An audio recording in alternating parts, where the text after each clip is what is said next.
Yo creo que con una serie se vuelve este nombre, son Puede que algunos me hayan reconocido.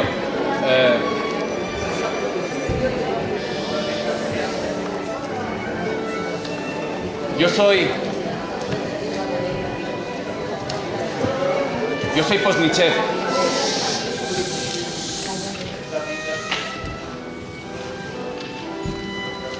El mismo que no hace mucho fue juzgado y absuelto por haber matado a su mujer.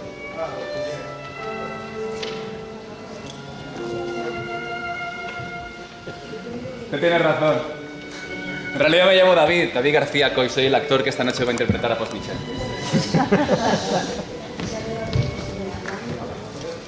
Punto para usted.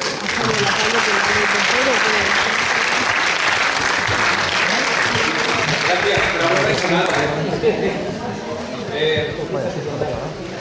Postnichev era un terrateniente ruso que, bueno, las personas que estaban más cerca lo habrán escuchado.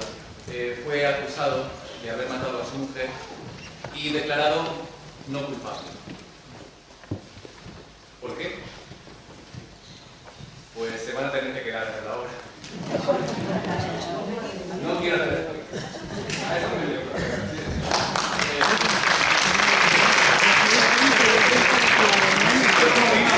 Cada vez que digo un par de veces ¡pero guapo! Lo que van a ver no es stand-up comedy, no, ya lo digo por si acaso. Bueno, esta historia ocurre en el siglo XIX. Así que si tienen algún aparato del siglo XXI, pónganlo en modo avión, ¿vale? Desde que ocurrió aquello, a Postnichev le atormenta todas las noches la misma música. Y por el día...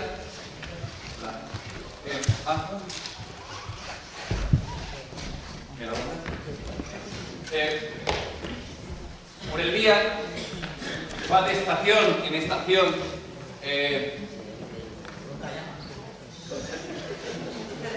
Gracias. Va de estación en estación asaltando a transeúntes y viajeros para contarles su historia. Esta noche yo voy a jugar a ser Postnichev y ustedes van a ser estos transeúntes a los cuales Postnichev asalta, ¿de acuerdo? Es un monólogo, pero no estoy solo. Me acompañan Pedro y Ana Isabel, que son los músicos que han escuchado ustedes al principio. Están un poco contrariados, porque normalmente los músicos son aplaudidos cuando entran al escenario.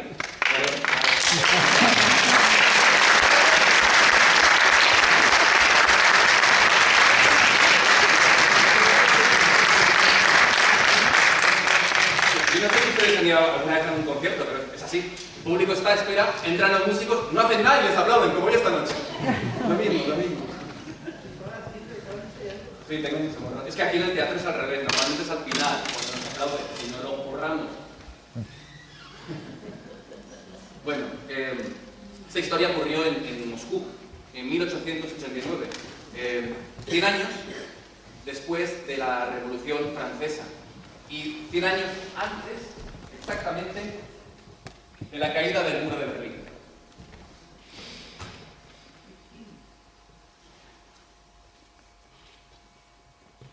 ¿Hay algún crítico en la sala?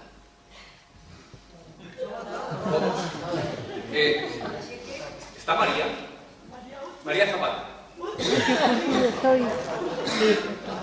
¿Estás? Sí, estoy. ¿Estás ahí? Sí. Para los que no lo sepan, María Zapata es la crítica oficial del Teatro de Villamour de Molina. Madre María, mía, señor. esto es una parte de la obra. Oye, me acabo de quedar muerta. Estoy bien informado. Bueno, esta parte no se juzga, ¿vale? La obra bien, pero el actor se cambia lento. No. Esto no.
Nietzsche,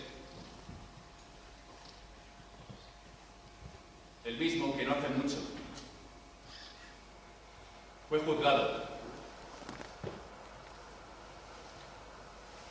y absuelto por haber matado a su mujer.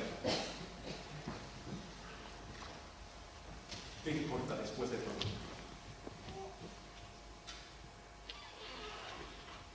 Ustedes disculpen, no quiero molestar. ¿Le resulta a ustedes desagradable estar conmigo sabiendo quién soy? Si es así, miré. No. Sí. No. Queremos saber la historia. Bueno, entonces me quedo. ¿Quieren que les cuente lo que me ha sucedido?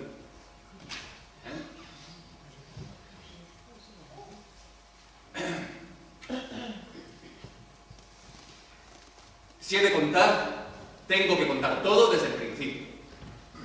Tengo que contar cómo y por qué me casé. Y qué clase de hombre era antes de casarme.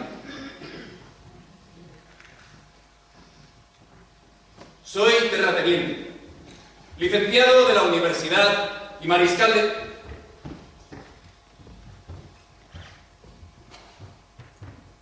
Era mariscal de la nobleza.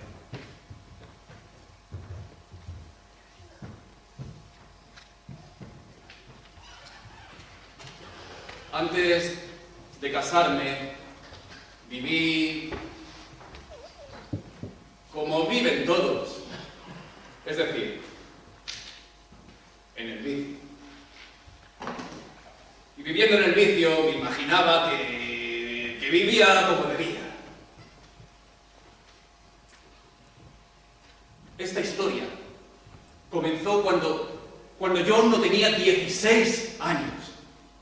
Un amigo de mi hermano, el que nos había enseñado a beber y a jugar a las cartas, se aprovechó de una noche de embriaguez para arrastrarnos allí. Fuimos. Yo jamás había oído entre mis mayores a alguien decir que lo que hacíamos estaba mal, ¿eh? Es más, les había escuchado muchas veces decir que era bueno para la salud. Bueno, y entre mis amigos que en eso residía no sé qué hombría y qué... Bueno, la cuestión es que yo caí. Y empecé a entregarme a estos placeres. Parte de deseo y parte de necesidad. De la misma manera que empecé a fumar y a beber.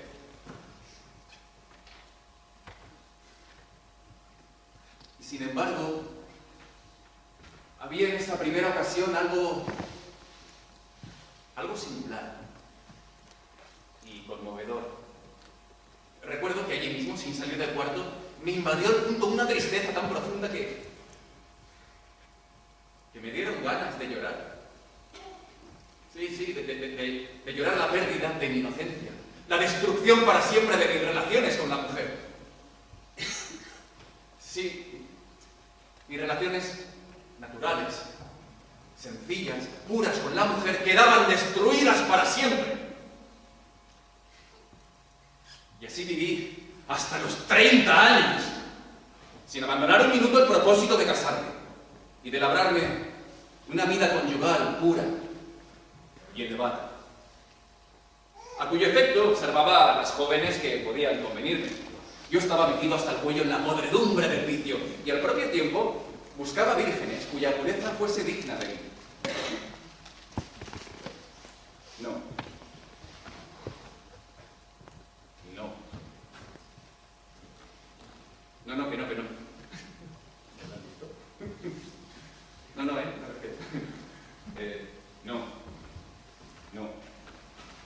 no. Que no. No, gracias, no.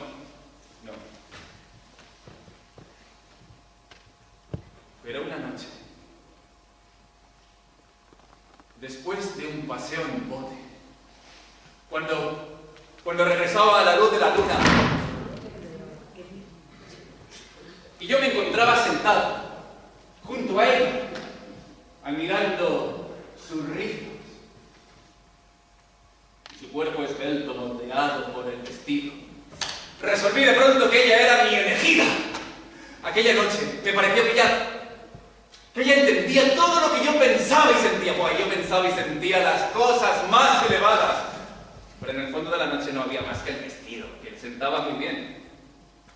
Y los rizos de sus cabellos. Y el hecho de que yo había pasado todo el día junto a ella. Y quería una aproximación más íntima. Bueno. En este aspecto lo que hay que decir es que las pobres muchachas son las únicas engañadas, ¿eh?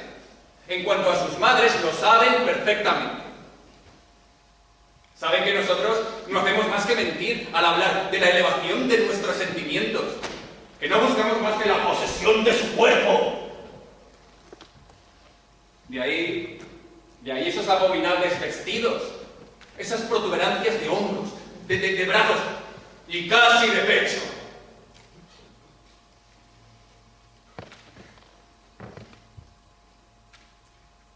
Si observamos nuestra sociedad desde este punto de vista, resulta que esta no es más que una auténtica casa de prostitución. ¿No son ustedes de esta opinión? ¿No? ¿Sí o no? No. No, o sea que ustedes opinan que las mujeres de nuestra sociedad tienen intereses distintos a los de las mujeres de las casas de lenocinio. Bueno, pues yo digo que no. No, voy a probárselo, ¿eh? A ver. No. Ah, sí. A ver. Si los seres difieren entre sí, según el objeto de su vida, es decir, según su vida interior, esto deberá reflejarse también en su exterior. Y su exterior será diferente, ¿no? Bueno, pues comparen. Comparen ustedes a las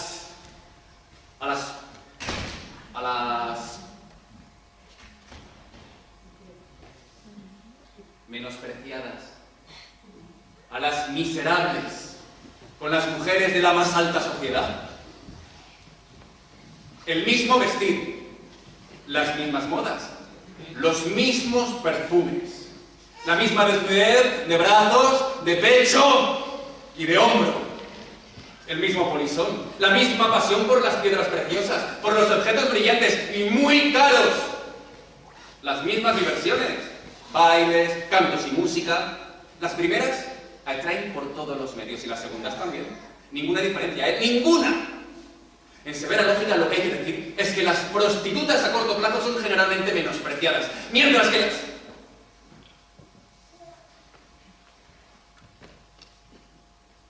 las prostitutas a largo plazo, estimadas.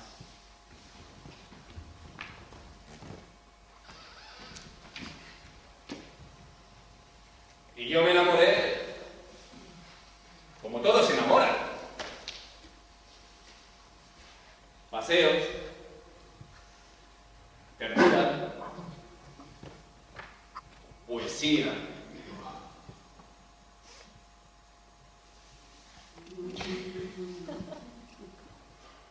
Y el paseo en bote, que dio resultado. 20 veces había fracasado, 20 veces, pero esta vez resultó. Fue como una trampa. Ah, no exagero, no exagero. Pues ahora los matrimonios se arreglan precisamente como trampas. Y vaya usted a decirle a una madre o a su hija que no se preocupa más que de la caza del marido. ¡Oh, qué ofensa, por Dios, qué ofensa! No hacen otra cosa.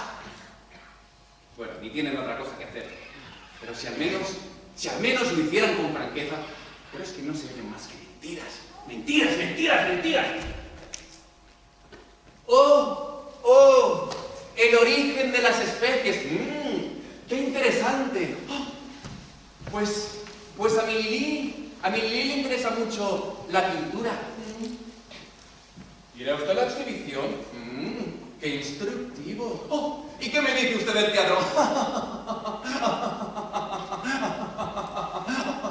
qué delicia, ¿eh? Pues Melissa, ven aquí. Melissa, vengas aquí. Melissa, nena, ¿quieres venir? Melissa está loca por la música y usted... ¡Y los paseos en bote! Mientras no tiene más que un solo pensamiento, ¿eh? ¡Uno solo! ¡Tómame a mí! No, a mí, no, a mi Lili, no, a mí. Chico, prueba al menos. ¡Qué vileza! ¡Qué mentira! Así fue como me atraparon. Así. Yo estaba lo que se llama enamorado. No, no me casé por dinero, que no, hombre, que no. No, el interés no tuvo nada que ver en este asunto. Que no hice como la mayoría de mis conocidos, que o se casan por dinero o por emparentar con ciertas familias. No, hombre, no. En primer lugar, yo era rico y ella pobre. Otra cosa de la cual me enorgullecía era mi firme convicción de permanecer monógamo después de la boda. Pero la mayoría de los que se casaban lo hacían pensando en continuar la vida polígama que habían llevado antes del matrimonio. Bueno, tengamos en cuenta que de cada 10 que se casan, apenas se encuentra uno que crea, no digo yo, en el sacramento, sino que el matrimonio conlleva cierta obligación. Y uno entre 50 que no está dispuesto a engañar a su mujer en cada oportunidad. ¿Tú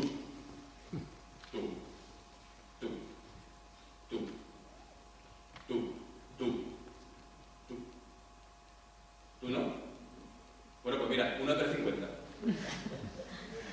Cuando la mayoría considera el acudir a misa como condición necesaria para atrapar cierta mujer.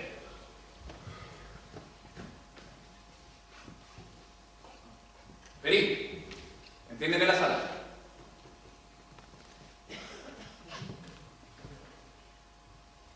¿A quién le da miedo?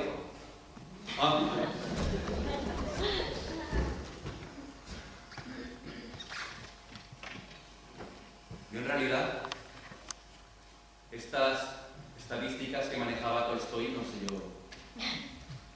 De hecho, no creo que en la época hubiese estadísticas, pero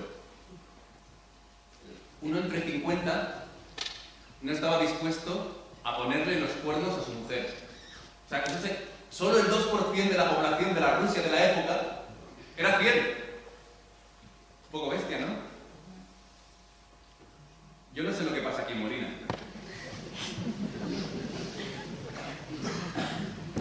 Dígame, ¿usted es fiel? No contesta. No forma parte de los partidos. Bueno, yo no quiero romper ningún... nada de eso, que me parece un poco bestia. Por cierto, algo que he aprendido. Se pronuncia Tolstoy, no Tolstoy. Aquí en España decimos León Tolstoy, pero es Tolstoy, Lev Tolstoy. Nada, algo que he aprendido hace poco. ¿Ha bebido? Todavía estamos en pandemia, ¿eh? Vale.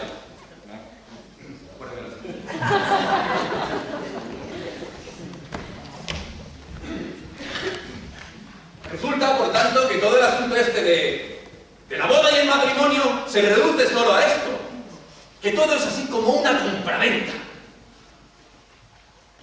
A un libertino se le vende una joven inocente rodeando el asunto de ciertas formalidades. Así se casan todos, ¿eh? Todos. Yo también me casé así. Y empezó la famosa luna de miel. Estos viajes después de la boda. La soledad que buscan los recién casados con la autorización de los padres. ¿Qué son sino la autorización a la depravación? Salud.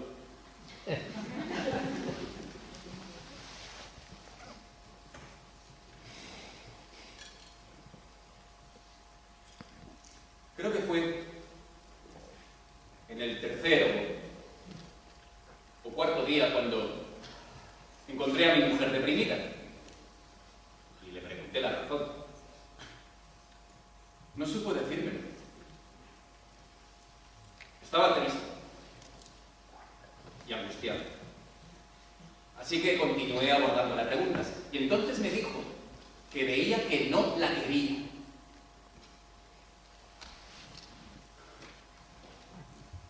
Yo entonces la tildé.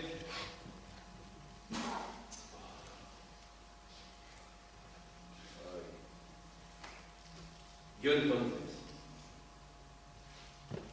la tildé de caprichosa.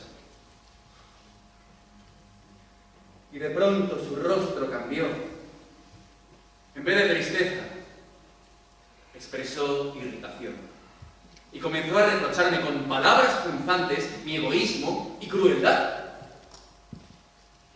La miré. Todo su rostro expresaba la más completa frialdad y hostilidad, casi odio hacia mí.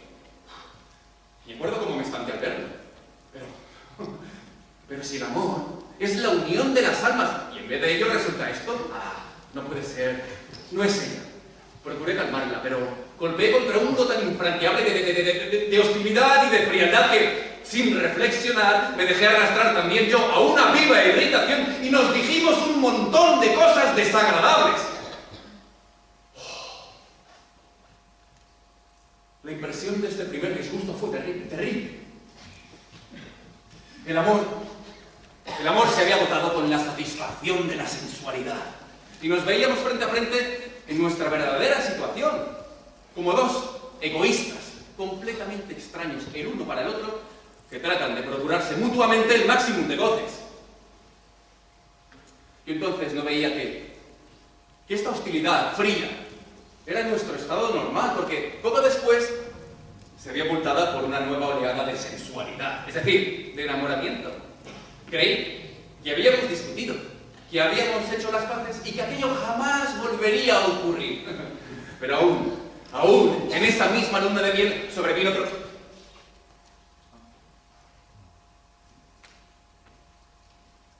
Venga.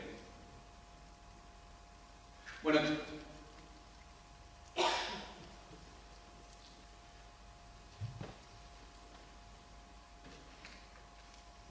No tengo más. No, nada. Bueno, que sobrevino otro periodo de saciedad donde ya dejamos de ser necesarios el uno para el otro. Y llegó una nueva disputa. En sus palabras, en su semblante, en la expresión de sus ojos volví a notar aquella hostilidad fría y cruel que ya antes me había herido tan hondamente.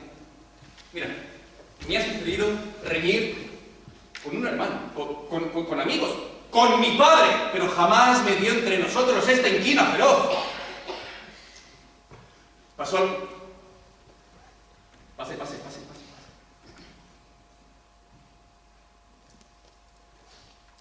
Pasó algún tiempo y este odio recíproco cedió bajo un nuevo flujo de enamoramiento, es decir, de sensualidad. Y traté de consolarme, diciéndome que estas dos escenas eran faltas reparables, pero a la tercera, a la cuarta, comprendí que esto no era una simple casualidad, que así debía ser y así seguiría, y me espanté de lo que me aguardaba.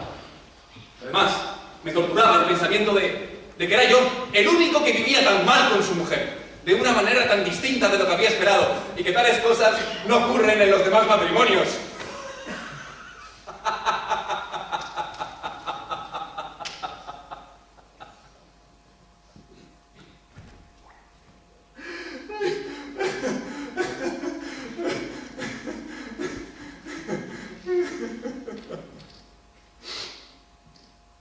Ay, perdón. Ignoraba que esto era el destino común. Aunque todos se figuran como yo, que es una desgracia reservada a ellos solos. Y tratan de ocultar descuidadamente esta vergonzosa desgracia, no solo a los demás, sino que no se la confiesan a sí mismos.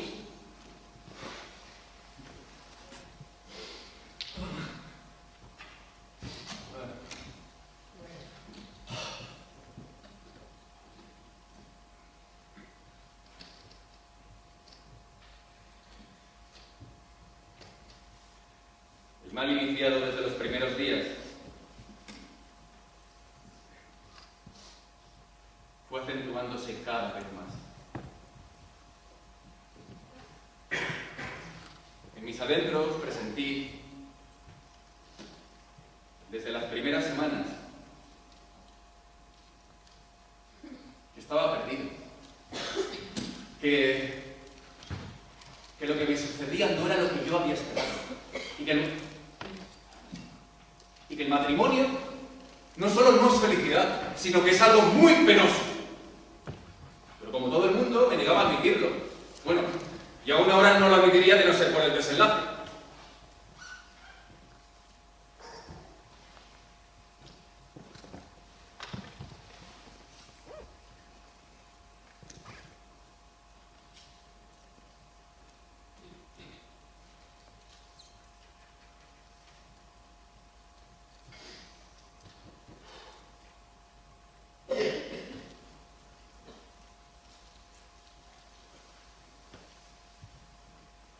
Aquel odio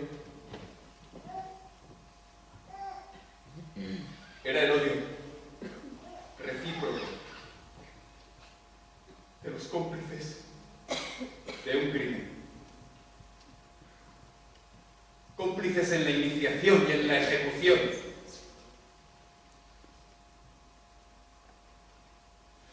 No es un crimen que, habiendo quedado la pobrecilla encinta el primer mes, siguiese adelante nuestro comercio de cerdos.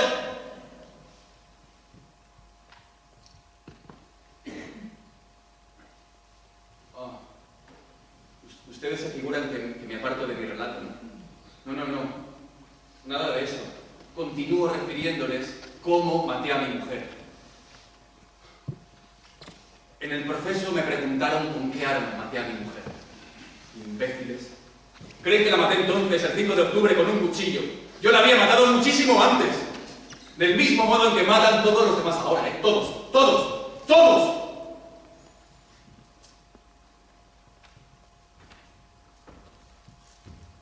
El hombre y la mujer han sido creados como los animales.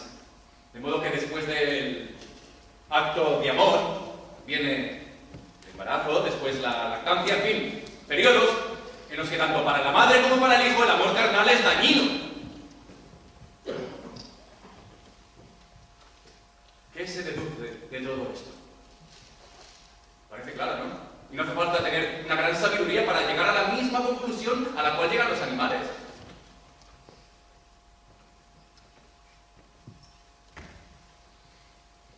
La abstinencia. Pero no, ¿eh? No, ¿a qué no?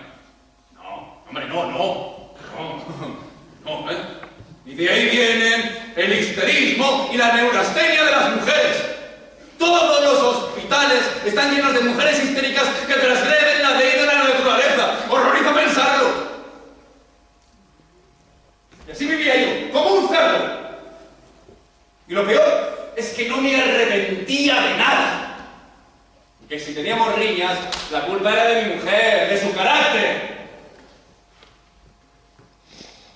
Está claro que la pobrecilla era inocente.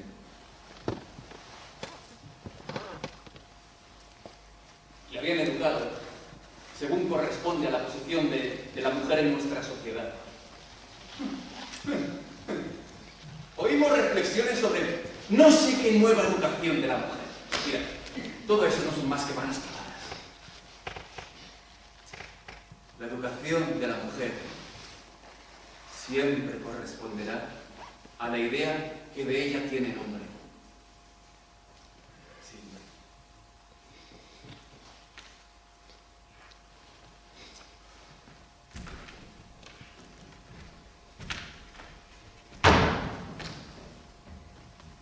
Repare usted que en nuestra sociedad todo el mundo profesa la idea de que la mujer sirve al placer del hombre. Fíjese usted en toda la pintura, en toda la cultura, en toda la poesía, comenzando por los versos amorosos, y se dará cuenta de que la mujer es el instrumento de goce. Unos le ceden el asiento, otros le recogen el pañuelo del suelo, otros le permite ocupar cargos públicos, el derecho de intervenir en el gobierno, etcétera, etcétera, etcétera. Pero a despecho de todo queda en pie el punto esencial. La mujer es un instrumento de goce.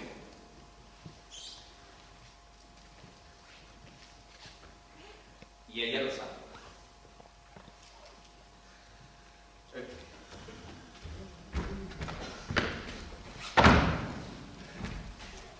He aquí que se emancipa la mujer. Se le da toda clase de derechos iguales a los del hombre. Pero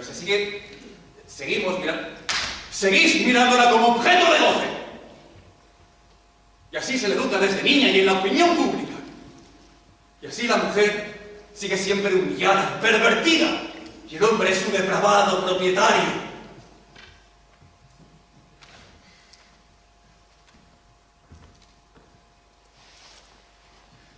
La única cosa que puede cambiar esto es un cambio de opinión del hombre sobre la mujer. Y de la mujer sobre sí misma. Pero hasta entonces, el objetivo de toda muchacha, cualquiera que sea su educación, será siempre la de seducir a un hombre. En la vida de las solteras es necesaria para la selección. Y en el matrimonio, para dominar al marido. La única cosa que suprime o interrumpe temporalmente semejantes conductas son los hijos. Y en cuanto a los hijos,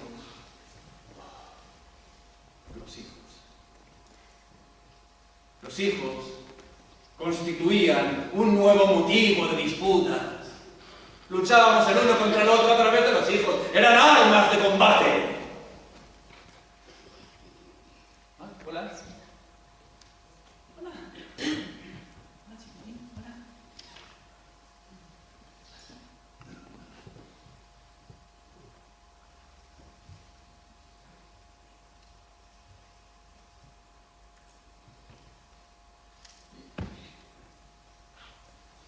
Después de lo que sucedió, a mis hijos se los llevó mi cuñada.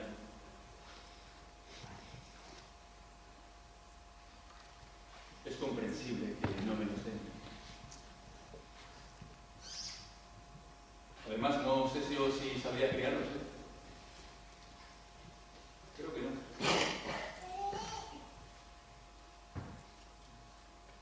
No puedo hacer nada por ellos. Nada.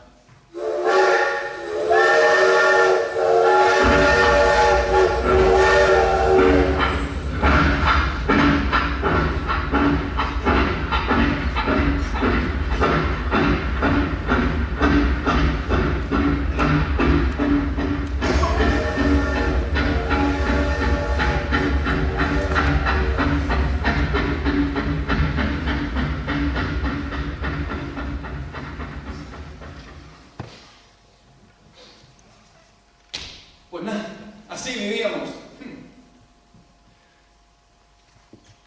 Nuestras relaciones tornábanse cada vez más hostiles. Y llegamos a ese punto donde ya no era necesario el desacuerdo para generar la hostilidad, porque la propia hostilidad se encargaba de generar el disentimiento. Ya podía decir mi mujer lo que quisiese, que yo era de antemano de la opinión contraria. Bueno, y ella lo mismo, ¿eh? Mi mujer siempre creía que tenía razón. Y yo me creía un santo en mis relaciones con ella. A solas nos veíamos condenados al silencio, o a conversaciones que sin ningún inconveniente podrían mediar entre animales. ¿Qué hora es? Pues ya va siendo hora de acostarse. ¿Qué hay para comer hoy? ¿A dónde iremos? ¿Qué dicen los periódicos? Bastaba salirse de ese círculo estrecho hasta más no poder para que estallase el disentimiento. Teníamos nuestras escaramuzas a propósito del café, del mantel, del coche, de los juegos de carta, en fin, fruslerías que ninguna importancia podían tener ni para el uno ni para el otro. Yo, por mi parte, sentía hervir dentro de mí continuamente un odio perpetuo hacia ella. Miraba su manera de echar el té, de balancear el pie, de llevarse la cuchara a la boca, de sorber o soplar los líquidos calientes, y la detestaba precisamente por ello, como si fuese una mala acción.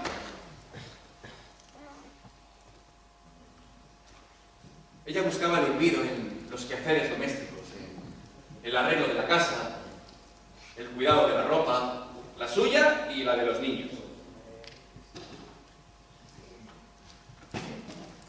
La instrucción de los hijos, su salud, que también tenía lo mío, embriagarme con el trabajo, la caza, el juego. Bueno, en fin, que los dos vivíamos siempre ocupados. Y así estábamos, en esa bruma perpetua que nos impedía ver nuestra verdadera situación.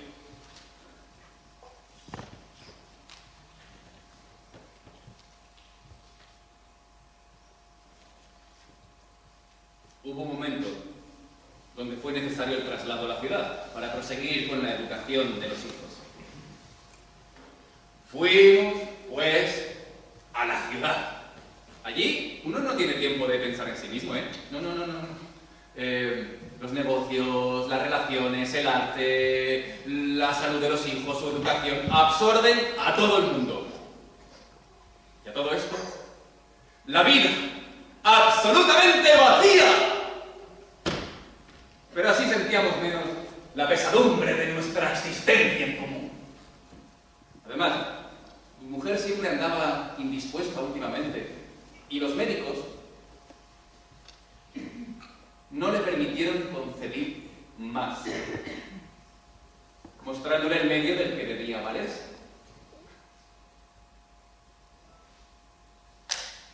El remedio sugerido por los canallas de los médicos salió a pedir de boca. Mi mujer se puso más hermosa y más guapa. Era la belleza final del destino. Había adquirido esa hermosura provocativa que trastorna tanto a los hombres.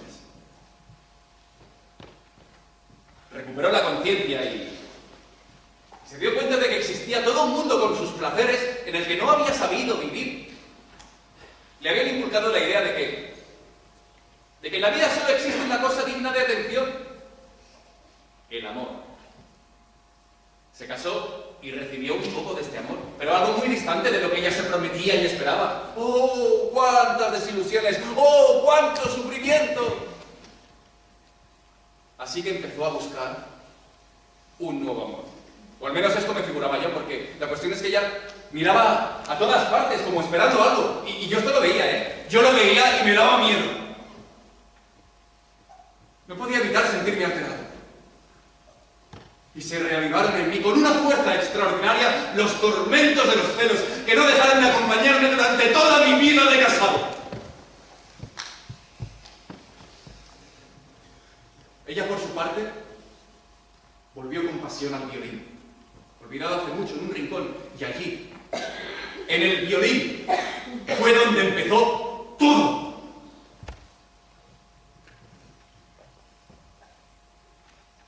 Sí.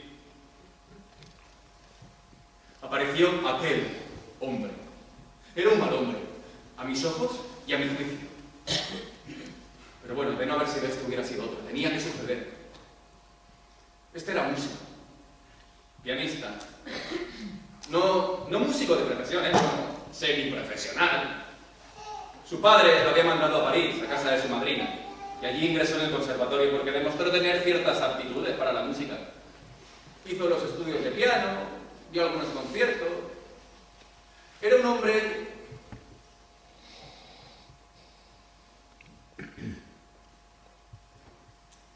que era un hombre. Pues bien, con su música fue la causa de todo.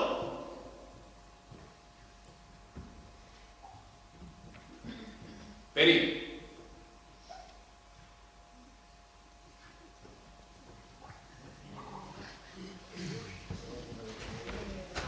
¿Quién tiene mi agua?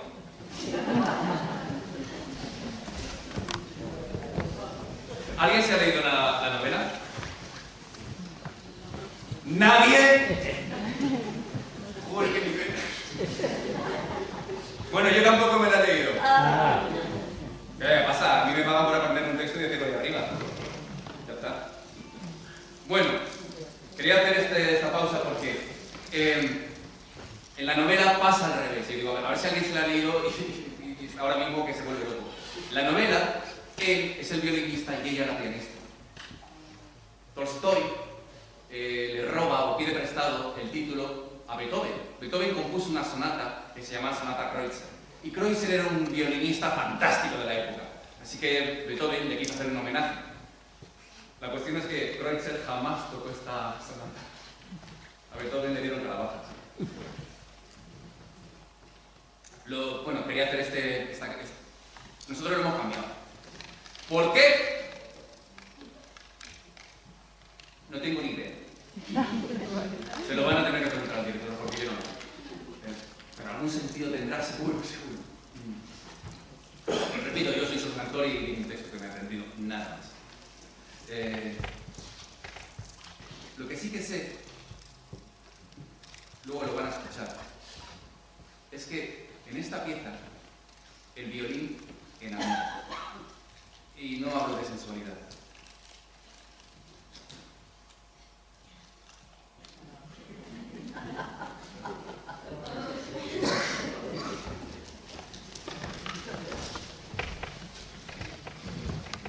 Durante el proceso se presentaron las cosas de tal modo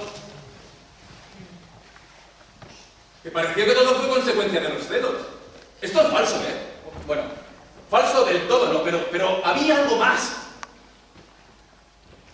En el juicio se dijo que yo era un marido engañado y que maté.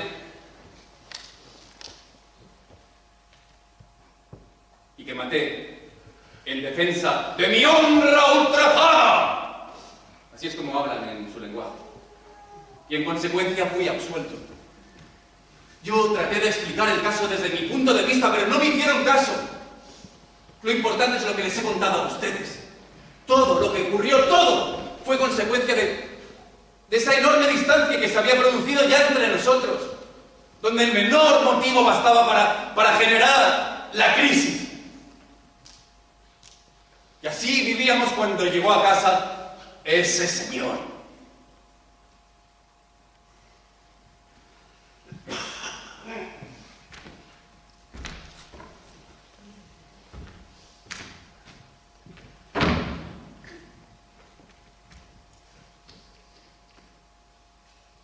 Se llamaba Truyachev. Me desagradó hasta el extremo desde la primera ojeada. Pero, sin embargo, una fuerza oculta, fatal, me atraía hacia él, impidiéndome rechazarlo. Hubiera sido muy sencillo mostrarme frío y despedirlo inmediatamente, pero...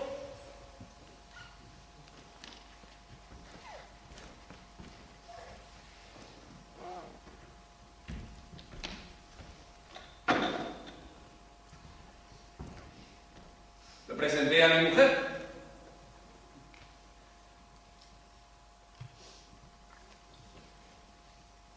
Enseguida se habló de música y él se ofreció a tocar con ella.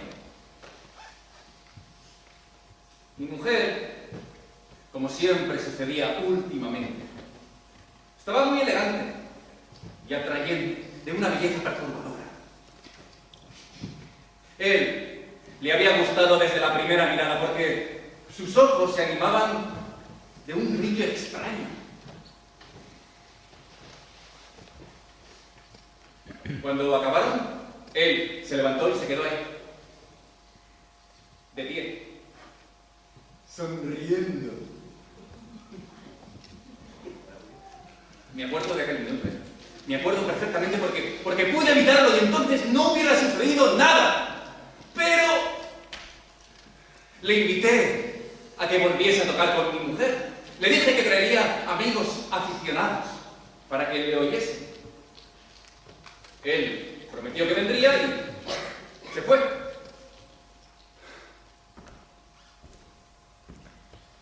2 o 3 días más tarde, regresé a mi casa de una exposición y encontré la puerta de la sala cerrada. Pero escucho arpegios lentos y las voces de él y de ella.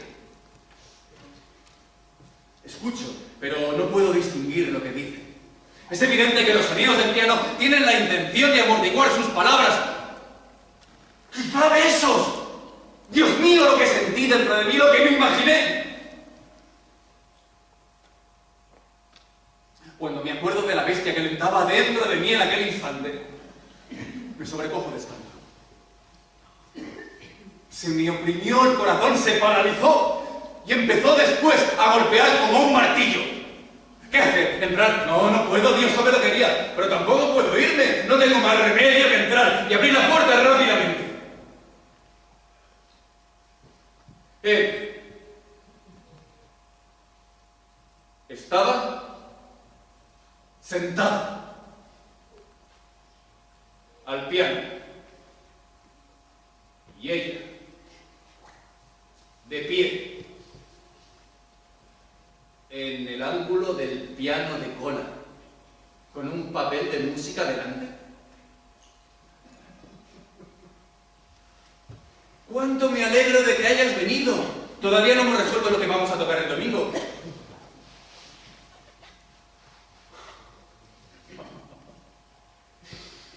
Ay. Para que las gentes puedan trabajar juntas en el arte más noble, en la música, es necesaria cierta intimidad. Y esta intimidad no tiene nada de censurable. Solo un marido estúpido y celoso puede ver en ello algo indeseable. Les dije que me atenía a su buen gusto y aconsejé a mi mujer que hiciera otro tanto. Durante todo aquel día no le hablé a mi mujer. Me era imposible. Sentía tan odio a su aproximación que me temía a mí mismo. En la comida me preguntó, delante de los niños, que cuándo partía de viaje. Yo tenía que ir a la semana siguiente a una reunión en el interior. Así que le dije la fecha. Me preguntó si no necesitaba nada para el camino. No respondí. Permanecí callado y en silencio me retiré a mi gabinete.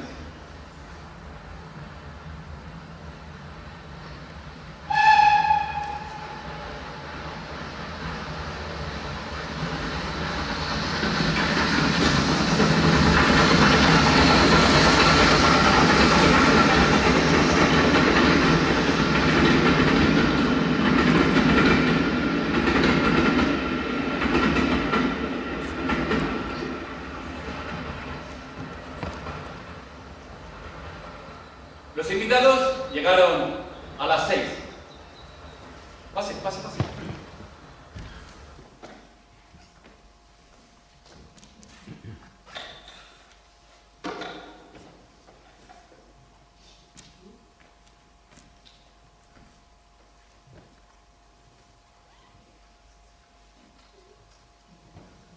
Y tras ellos llegó él, de frac, con unos gemelos de diamante de bastante mal gusto.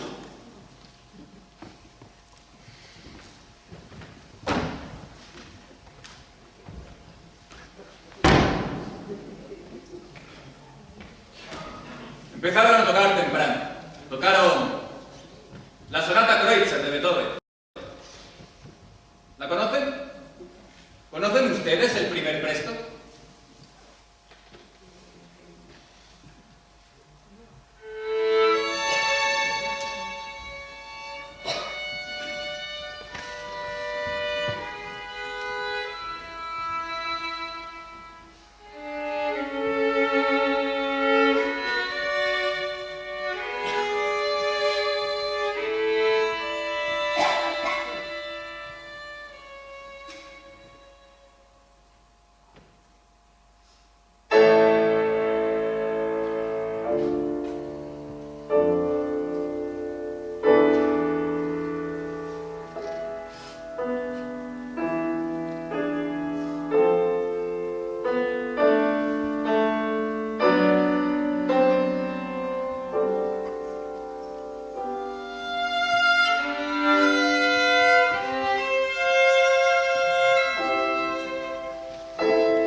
tan terrible esta sonata.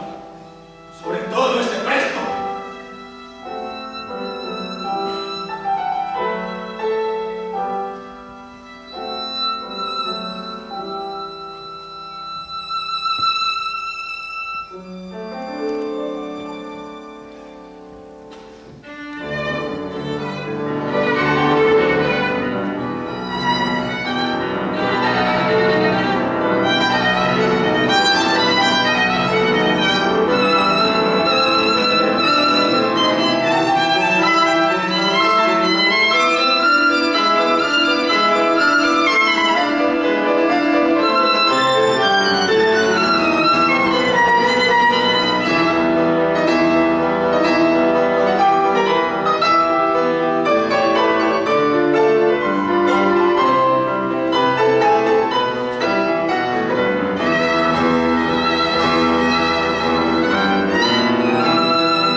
A petición de los invitados, una elegía de él y alguna que otra cosita. La velada terminó satisfactoriamente y todos se fueron. Sabiendo que de allí a 2 días yo tenía que partir al viaje del cual les he hablado antes, y que el propio Truyachevsky también tenía que marchar unos días después, resultaba que él y yo no nos volveríamos a ver más.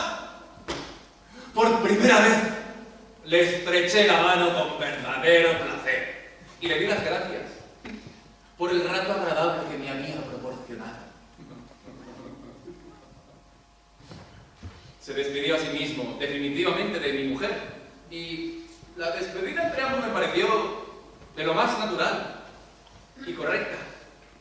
Los dos, mi mujer y yo, nos retiramos muy contentos de aquella velada.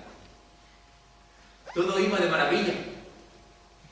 Finalmente marché muy tranquilo y de muy buen humor a la provincia. Días más tarde me trajeron a mi despacho una carta de mi mujer.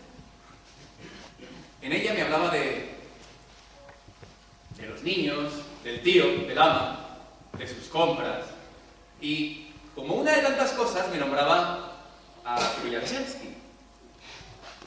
Me decía que le había llevado los papeles de música prometidos, que le había propuesto volver a tocar, pero que ella había rehusado.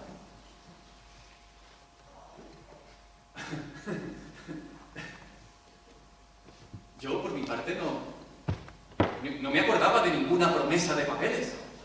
Estaba en la creencia de que su despedida aquella noche había sido definitiva. Así que la noticia me causó una sorpresa desagradable. Pero tenía tanto que hacer que no me dio tiempo para pensar. Y solo a la noche, cuando regresé a mi alojamiento, releí la carta.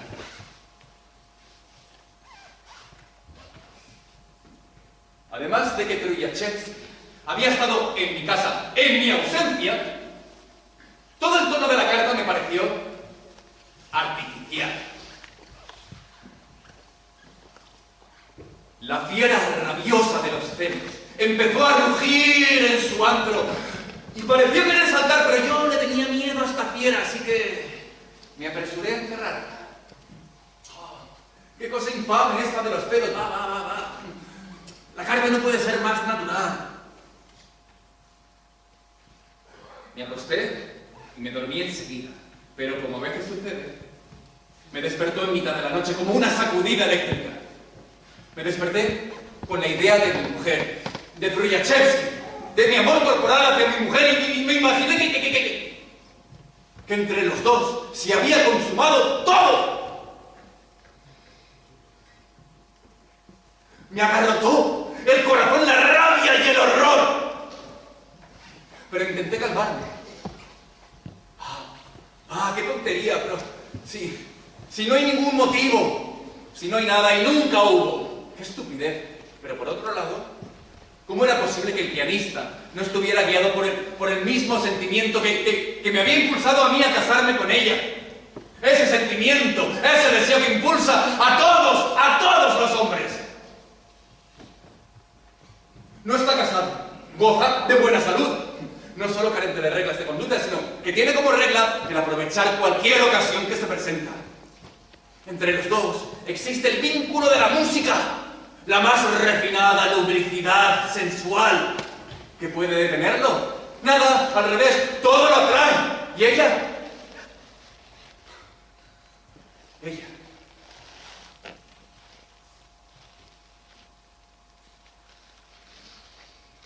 Fue y sigue siendo un misterio. Yo no la conozco. La conozco solo como animal. Y a un animal no hay nada que pueda ni deba detenerlo.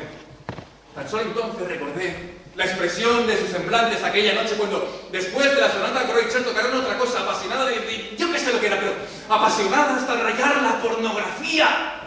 Pero ¿cómo he podido marcharme? ¿Cómo he podido marcharme? Me encontré incómodo en la oscuridad y prendí una vela. Y me invadió el terror. Encendí un cigarrillo. Yo fumaba cigarrillo tras cigarrillo para tratar de aturdirme y no ver mis contradicciones. No dormí en toda la noche y a las 5, juzgando imposible permanecer más tiempo en aquella tensión, decidí partir inmediatamente y me levanté. Llamé al criado que me servía y le mandé a buscar caballos. Cuando amaneció, partí. Y me sentí aliviado. Había que recorrer 35 verstas en coche y 8 horas en tren. El viaje en coche fue muy agradable. A veces me parecía simplemente que estaba volviendo a casa y que no existía nada de aquello que había motivado mi viaje. Y me sentía dichoso al olvidarme de todo. Pero esa serenidad, ese poder vencer mis preocupaciones, todo cambió con el viaje en tren. Aquellas 8 horas fueron para mí tan terribles que no las olvidaré en mi vida. Lo cierto es que, una vez dentro del vagón, ya no podía dominar mi imaginación que, inflamando mis celos, me trazaba sin cesar imágenes con una viveza extraordinaria de lo que estaría sucediendo allá en mi ausencia y de cómo ella me engañaba.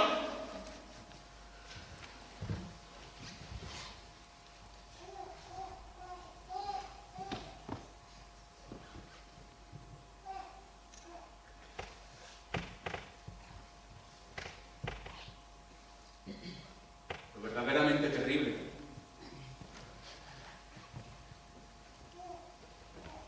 era que yo me creyera con un derecho indiscutible al cuerpo de mi mujer, como si ese cuerpo fuera mío, sin comprender ni aceptar que su único dueño era ella y que podía hacer con él lo que quisiese.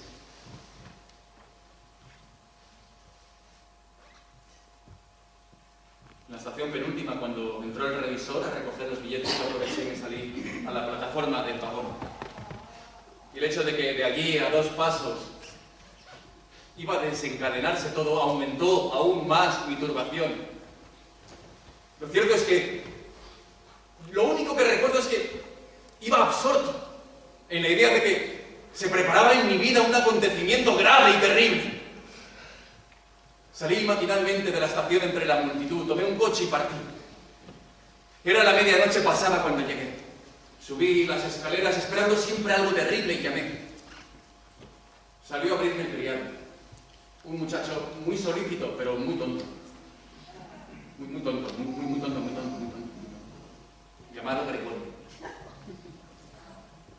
Pregunté a Gregorio quién estaba en casa.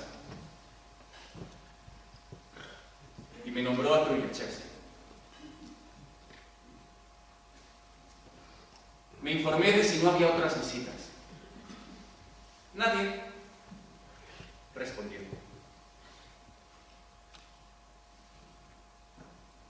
Y se despertó en mí un sentimiento extraño. No me van a creer ustedes, pero un sentimiento de alegría. Porque por fin iba a acabar mi pena. Porque ahora podría castigarla. Podría por fin deshacerme de ella y podría dar rienda suelta a mi ira.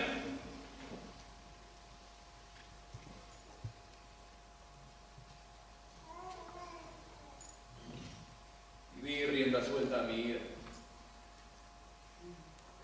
Me convertí en bestia. Bestia malvada. Y astuta. Lo cierto es que todo se hallaba irremediablemente resuelto, a solas con él, de noche, en secreto, es el olvido de toda obligación. O algo peor aún. ¡Claro! ¿Pero cómo no me he dado cuenta? Puede que esto haya sucedido siempre. Puede que haya tenido con criados los hijos que pasan por míos. Me latía tan violentamente el corazón que ya no podía tenerme sobre las piernas. Lo primero que hice fue quitarme las botas y cuando me quedé en calcetines me adelanté a la pared que estaba encima del canapé. Estaba llena de puñales. Descolgué uno, con la hoja muy aguda que nunca antes había sido utilizado. Lo saqué de la vaina. Solo entonces me quité la chaqueta que aún llevaba puesta encima y, andando hacia allá en calcetines, sigilosamente me acerqué. Y de pronto, abrí la puerta.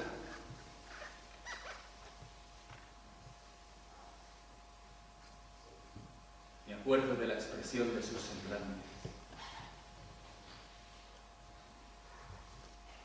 Me acuerdo de esta expresión porque despertó en mí una alegría dolorosa. Era una expresión de terror y era exactamente lo que precisaba. Jamás olvidaré aquel espanto desesperado que se pintó en sus caras. De pronto, Turyachevsky sonrió y con un tono indiferente hasta el ridículo dijo: nosotros aquí nos ocupábamos de música. No esperaba, empezó ella al mismo tiempo, acomodándose al tono del otro. Pero ninguno de ellos acabó la frase. Sentí entonces la necesidad de dar libre curso a mi violencia y me entregué a la cólera. Me lancé sobre ella siempre con el puñal oculto para que el otro no me impidiese asestar el golpe debajo de las costillas. Había elegido el lugar desde el principio, pero Turyachevsky se dio cuenta y me agarró la mano gritando: «¡Repórtese usted qué es lo que hace! ¡Socorro!». Arranqué el silencio de mi mano y me precipité sobre él. Nuestras miradas se cruzaron, pero él se escabulló por debajo del piano hacia la otra pieza. Quise perseguirlo, pero cayó una cosa pesadísima sobre mi brazo izquierdo. ¡Era ella! Hice un esfuerzo por desasirme, pero ella se aferró más tenazmente sin soltarme. Ese obstáculo inesperado, esa carga y ese contacto repulsivo me irritaron más. Yo sentía que estaba completamente loco y que debía tener una cara horrible, lo cual me proporcionaba alegría. Tomé impulso y con todas mis fuerzas le descargué un codazo en plena cara. Ella prefirió un grito y se soltó. Iba a perseguirlo a él, pero pensé que sería ridículo perseguir al amante de mi mujer en calcetines. Y yo no quería ser ridículo, sino terrible. A pesar de mi rabia furiosa, era muy consciente de la impresión que producía. Y hasta me guiaba en parte dicha impresión. Me volví hacia ella. Estaba caída en el diván, tapándose los ojos en donde había recibido el golpe. En su cara se leían el miedo y el odio hacia mí, su enemigo. Miedo y odio provocados por su amor por el otro. Pero quizá no hubiese actuado y me hubiese contenido aún si se hubiese callado. Pero de pronto empezó a hablar, cogiéndome la mano armada del puñal. Serénate. ¿Qué haces? ¿Qué tienes? No ha habido nada. Nada. Nada, te lo juro. ¡No mientas, miserable, no mientas! Y con mi mano izquierda así sus manos, pero se desprendió. Entonces, sin soltar nunca el puñal, le agarré la garganta, la tiré al suelo y empecé a estrangularla. Ella se aferró con sus dos manos a las mías, las arrancó de su garganta y yo, como si lo esperara, le asesté con todas mis fuerzas una puñalada en el lado izquierdo por debajo de las costillas. ¡Ya!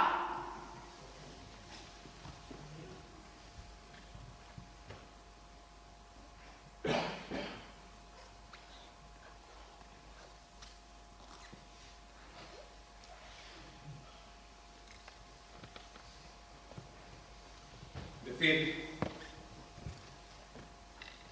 que en los arrebatos de furor uno no sabe lo que hace es una sandez, es falso. Yo me acuerdo de todo y no cesé ni por un instante de recordarlo.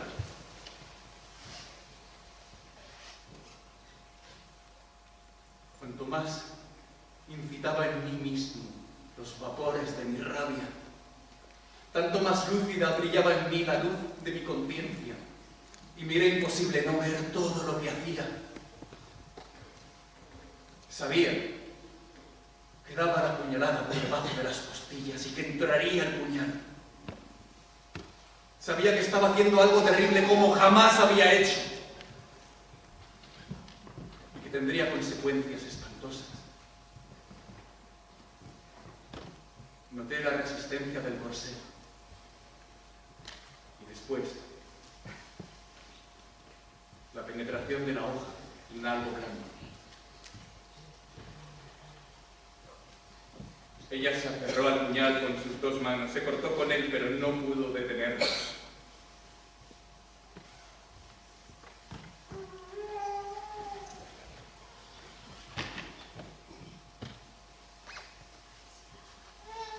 En la cárcel, cuando llegó a su término dentro de mí la revolución moral, pensé mucho en ese instante. No fue más que un instante de la horrible conciencia que tuve antes del acto, de que estaba matando a una mujer indefensa, a mi esposa. Y hasta recuerdo vagamente que después de hundir el puñal, lo saqué rápidamente, queriendo reparar lo hecho y detenerlo.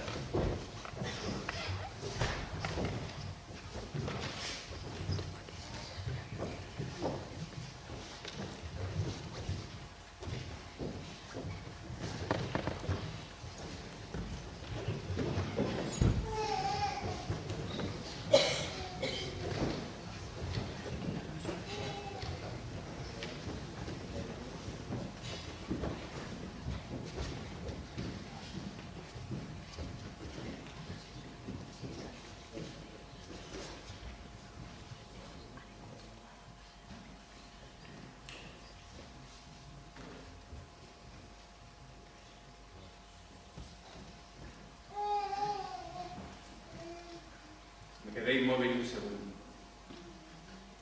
Y en aquel punto empezó a brotar un borbotón de sangre por debajo del corsé. Tan solo entonces comprendí que toda reparación era imposible. Y inmediatamente después pensé que tampoco era necesario. Esto era lo que yo quería. Y lo que tenía que ser. Dejé caer el puñal y salí de la estancia. Atravesé el pasillo y me dirigí a mi despacho. Llegué a la pared y descolgué un revólver. Lo examiné, estaba cargado, lo puse encima de la mesa y me senté. Llamaron a la puerta. Tiempo ahora después de suicidarse. Era la hermana de mi mujer. Basia se muere. Vasia, ve a verla. Me aproximé al borde de la cama. Ella levantó hacia mí trabajosamente los ojos, uno de ellos hinchado.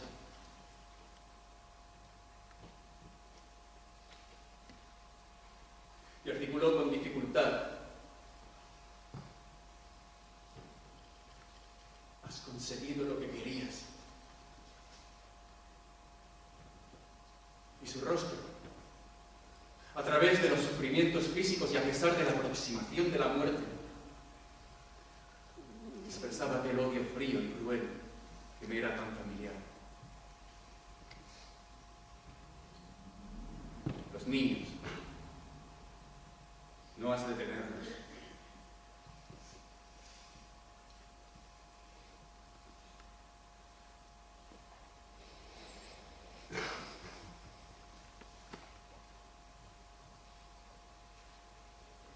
Solo entonces olvidé todos mis derechos, mi orgullo, y vi en ella un ser humano. Y todos aquellos celos míos me parecieron ahora tan insignificantes comparado con lo que yo acababa de hacer, que sentí impulsos de aproximar mi cara a su mano y de decir: perdón. Pero no me atrevía.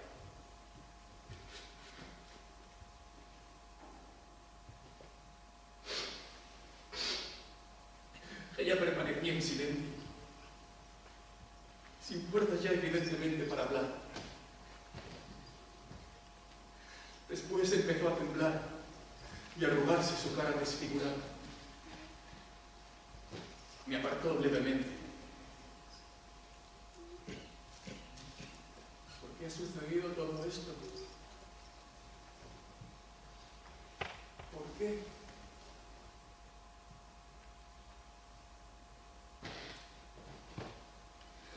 Perdóname.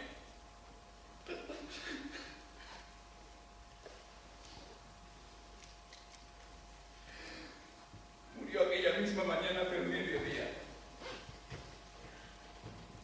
A mí me detuvieron antes, a las 8, y de ahí me llevaron a la comisaría y después a la cárcel.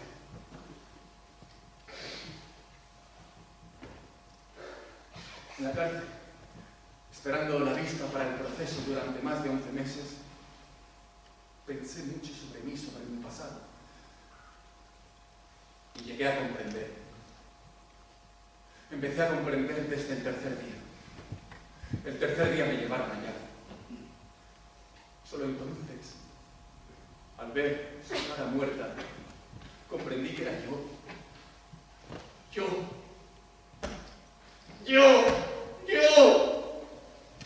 El que la había matado.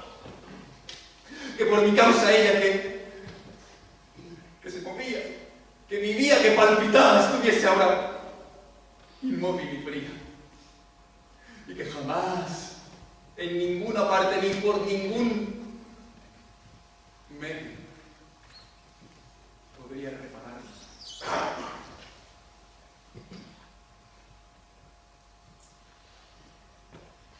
Que no ha pasado por esto no puede comprender.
¿Quién tiene mi agua?